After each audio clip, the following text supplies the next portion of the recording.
What is up, guys? Welcome back. We got some great news in the world of jailbreaking. We have received a kernel exploit today, and this is big. This is kernel read and write exploit right here. It's called KFD. KFD, short for kernel file descriptor, is a project to read and write kernel memory on Apple devices. This is a pretty big release. This is basically the first step in a jailbreak. This is the foundation of a jailbreak, is being able to have kernel read and write. So this is huge. Now, I have information on this on my website. I'll leave the link for this down in the description in case you guys want to get more information. But as far as iOS versions that this exploit supports, it's going to be iOS 16.0 to 16.5, iOS 15.0 up to 15.7.6, and also iOS 16.6 Beta 1. So yes, this supports iOS 16.6 Beta 1, and the beauty of that is Apple is still signing that version. So you can restore your device to 16.6 Beta 1 right now, which would almost guarantee you a jailbreak possibly at some point. I'm assuming that this is going to be turned into a jailbreak. There seems to be a lot of attention around it. And I just have a gut feeling that this could be the exploit that's going to be used in the iOS 16 jailbreak.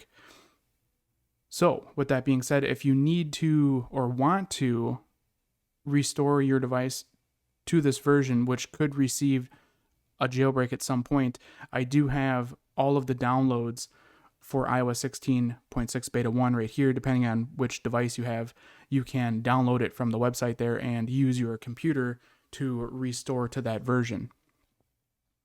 Also, for anybody that's on different versions, of course, if you're on iOS 16.0 up to 16.5, just go ahead and stay there and wait it out. It seems pretty promising that this could turn into a jailbreak, like I said. But if you're on iOS 15 versions, this is where it gets a little weird. And I have this roadmap here. This was created by the Jailbreak subreddit. So this is a really handy little map. It kind of guides you on what you should do depending on which version of iOS you are on. And this is what I would recommend to follow if you're wanting a jailbreak. Just go ahead and zoom in on it and select which version of iOS you're on and just kind of follow the arrows and work your way through it. And then you'll kind of have a good idea of what you should do. Also on this page, I give you some more information of the KFD exploit itself. We have the developer's Twitter there, so if you guys want to check that out. Also the link to GitHub where the exploit is, and then all of the downloads like I mentioned.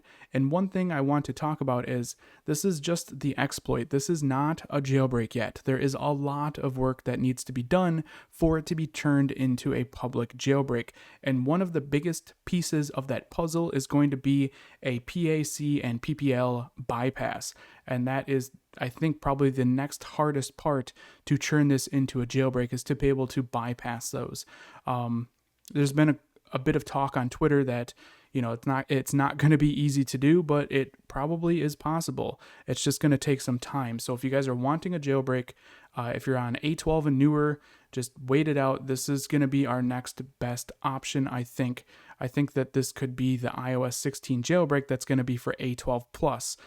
Speaking of A12 plus, this exploit also works on A11 and older. So if you have an iPhone 10, this could be your gateway to a semi-untethered jailbreak rather than being semi-tethered if you're on Pale Rain. So just a quick note on that. But that's where we're at, guys. We got the KFD exploit today.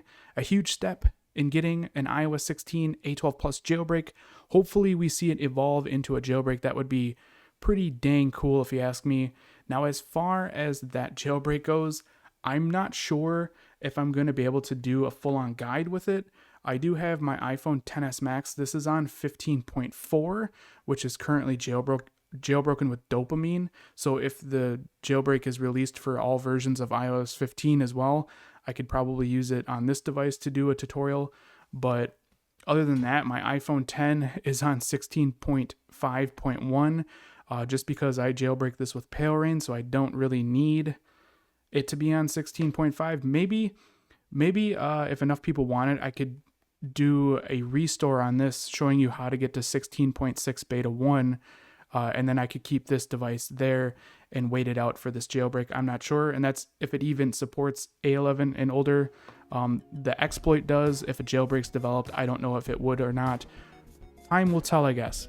But nonetheless, great news in the jailbreak community today. Hopefully you guys enjoyed this video. If you did, definitely throw me a thumbs up. I'll catch you guys in the next one. Later.